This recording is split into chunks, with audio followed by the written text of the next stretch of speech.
Hi folks, it's Coach Kelvin here from the We Run Virtual Run Club and We Run Coach for Leeds and surrounding areas as well as online coaching.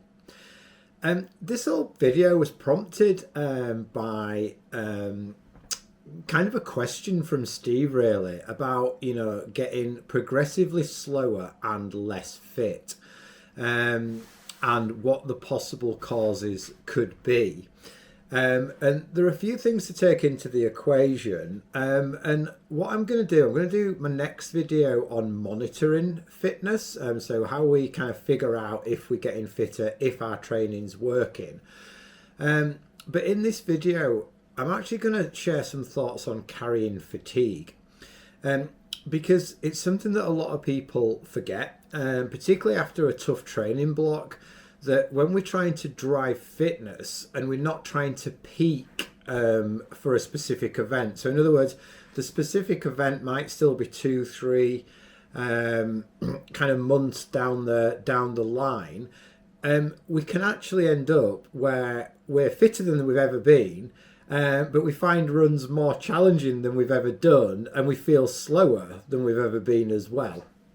And the reason for that is we carry a certain amount of fatigue. That's how we drive fitness. We stress the body and we don't quite give it enough time to recover before we stress it again. And we do that for a period of time, maybe 3 weeks, before we take a deload week, and then we kind of go again. So what can happen is after a big training block, we could go do like a longer run that just feels really tough. Maybe pace against heart rate is slower than it's been historically, and there's no real reason for it.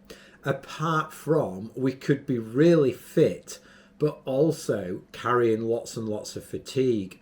And that's why we taper for a race. So the idea to actually peak for an event or a race, we want to be as fit as possible whilst carrying as little fatigue as possible, and that's what the taper does. So the taper sheds that fatigue.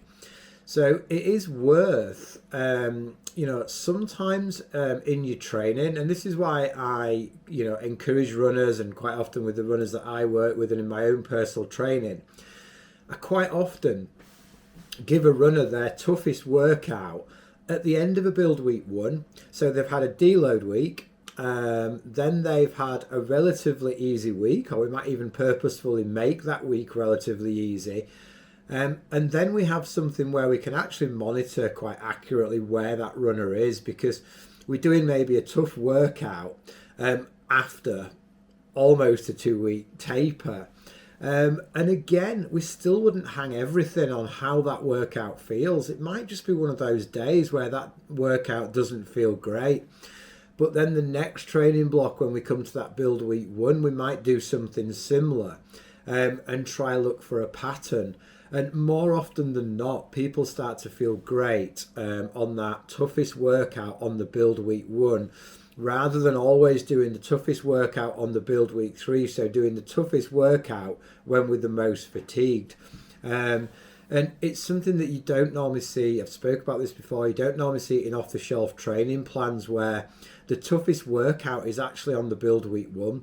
And it's really important to start to do that as we move closer to events, so that we can start to mimic the taper.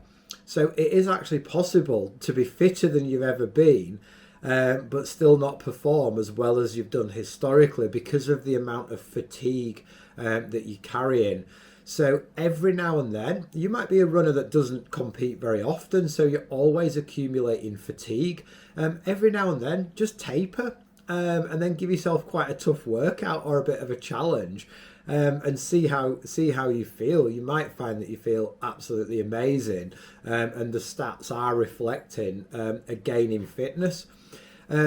If we find that we keep placing that tough workout on a build week 1, and over a period of about 3 months, we still see performance decreasing, we're going to just review training and see what we're doing. Are we understimulating, or are we overstimulating? Are we under recovering, or are we over recovering?